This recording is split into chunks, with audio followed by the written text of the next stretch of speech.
بسم اللہ الرحمن الرحیم۔ حضرت وحشی ابن حرب رضی اللہ عنہ سے روایت ہے کہ نبی کریم صلی اللہ علیہ وسلم کے پاس صحابہ رضی اللہ عنہم اجمعین نے عرض کیا، ہمارا حال یہ ہے کہ کھانا کھاتے ہیں اور آسودگی حاصل نہیں ہوتی۔ آپ نے فرمایا، شاید تم لوگ الگ الگ کھاتے ہو۔ انہوں نے عرض کیا کہ جی ہاں، الگ الگ کھاتے ہیں۔ آپ صلی اللہ علیہ وسلم نے فرمایا کہ تم کھانے پر ایک ساتھ بیٹھا کرو اور اللہ کا نام لے کر یعنی بسم اللہ پڑھ کے اجتماعی طور پر کھایا کرو،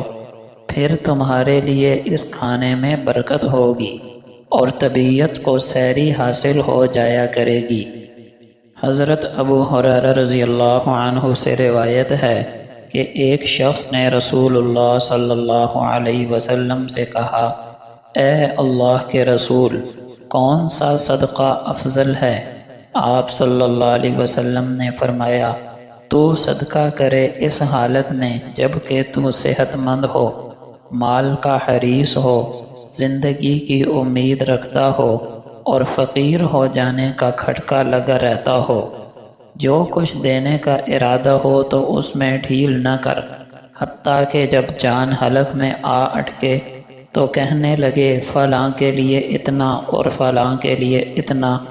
حالانکہ وہ فلاں کا ہو چکا، یعنی وراثت کی وجہ سے۔ اولاد پر ان تمام امور میں والدین کی اطاعت فرض ہے، جن کی اطاعت میں شریعت کے کسی حکم سے ٹکراؤ لازم نہ آئے۔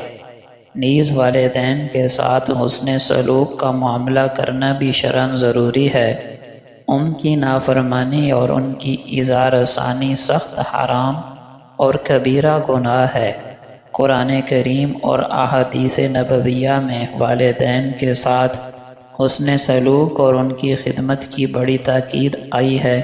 اور والدین کی نافرمانی، ان کے ساتھ بد کلامی اور والدین کو ستانے کی وعیدیں آئی ہیں۔ ارشاد باری تعالی ہے، اور تیرے رب نے حکم دیا ہے کہ بجز اس کے کسی کی عبادت مت کرو، اور تم اپنے ماں باپ کے ساتھ حسن سلوک کیا کرو۔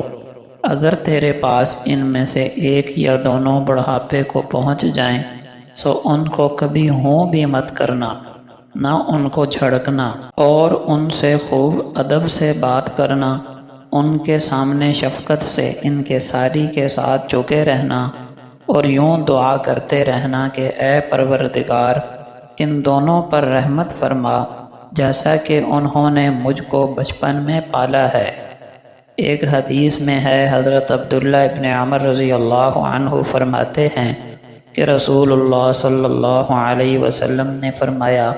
کبیرہ گناہوں میں سے یہ بھی ہے کہ آدمی اپنے والدین کو گالی دے۔ لوگوں نے عرض کیا، اے اللہ کے رسول، کیا کوئی اپنے والدین کو گالی بھی دے سکتا ہے؟ آپ صلی اللہ علیہ وسلم نے فرمایا، ہاں، آدمی کسی دوسرے کے والد کو گالی دیتا ہے تو وہ بھی اس کے والد کو گالی دیتا ہے،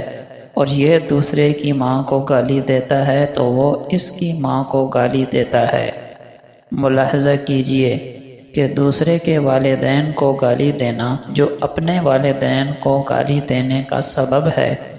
اسے کبیرہ گناہ قرار دیا جا رہا ہے، پھر براہ راست اپنے والدین کو خود گالی دینا کتنا بڑا گناہ ہوگا۔ اسی وجہ سے صحابہ کرام رضی اللہ عنہم نے حیرت سے سوال کیا کہ کیا کوئی اپنے والدین کو بھی گالی دے سکتا ہے؟ حضرت عبداللہ ابن عباس رضی اللہ عنہما سے روایت ہے کہ رسول اللہ صلی اللہ علیہ وسلم نے فرمایا، جو شخص اس حال میں صبح کرے کہ وہ اپنے والدین کا مطیع و فرما بردار ہو تو اس کے لیے جنت کے 2 دروازے کھول دیے جاتے ہیں، اور اگر والدین میں سے کوئی ایک حیات ہو اور وہ اس کا مطیع ہو تو ایک دروازہ کھول دیا جاتا ہے، اور جو شخص اس حال میں صبح کرے کہ وہ اپنے والدین کا نافرمان ہو تو اس کے لیے صبح کے وقت جہنم کے 2 دروازے کھول دیے جاتے ہیں، اور اگر والدین میں سے کسی ایک کا نافرمان ہو تو ایک دروازہ جہنم کو کھول دیا جاتا ہے۔ ایک شخص نے سوال کیا، اگرچہ والدین ظلم کریں؟ رسول اللہ صلی اللہ علیہ وسلم نے فرمایا، اگرچہ وہ دونوں اس پر ظلم کریں، اگرچہ وہ دونوں اس پر ظلم کریں، اگرچہ وہ اس پر ظلم کریں۔ دیکھ لیجئے رسول اللہ صلی اللہ علیہ وسلم نے کیا تعلیم ارشاد فرمائی کہ والدین خواہ ظالم ہی کیوں نہ ہوں، اولاد کا کام ان کا احتساب یا اصلاح نہیں ہے، بلکہ اس صورت میں بھی اولاد کا فرض ان کی اطاعت ہے۔ والدین سے ان کا رب خود حساب لے لے گا، لیکن اس صورت میں اولاد نافرمانی کرے گی تو وہ اللہ کے غضب کی مستحق ہوگی اور اس کے لیے جہنم کا دروازہ کھول دیا جائے گا۔ حضرت ابو درداء رضی اللہ عنہ کے پاس ایک شخص آیا اور کہا، میری والدہ مجھے میری بیوی کو طلاق دینے کا کہہ رہی ہیں۔ تو ابو درداء رضی اللہ عنہ نے جواب میں فرمایا کہ میں نے رسول اللہ صلی اللہ علیہ وسلم کو ارشاد فرماتے ہوئے سنا، والد جنت کا درمیانی دروازہ ہے، بس تمہاری مرضی ہے، چاہو تو اس دروازے کی حفاظت کرو یا اسے ضائع کر دو۔ یعنی ابو درداء رضی اللہ عنہ نے وضاحت سے یہ تو نہیں فرمایا کہ والدہ کے کہنے پر فوراً طلاق دے دو، لیکن دین کا مزاج اور رسول اللہ صلی اللہ علیہ وسلم کی پسند بتا دی کہ والدین کا حق بہت بڑا ہے، حتی الامکان انہیں راضی کرنے کی کوشش کرو، یعنی بیوی کا حق بھی ضائع نہ ہو اور ماں باپ کا حق بھی ضائع نہ ہو۔ ایک کی وجہ سے دوسرے کا حق ضائع کرنا جائز نہیں ہے۔ حضرت ابو امامہ رضی اللہ عنہ سے روایت ہے کہ ایک شخص نے پوچھا، اے اللہ کے رسول، والدین کا اولاد کے ذمے کیا حق ہے؟ فرمایا، وہ تیری جنت یا دوزخ ہیں،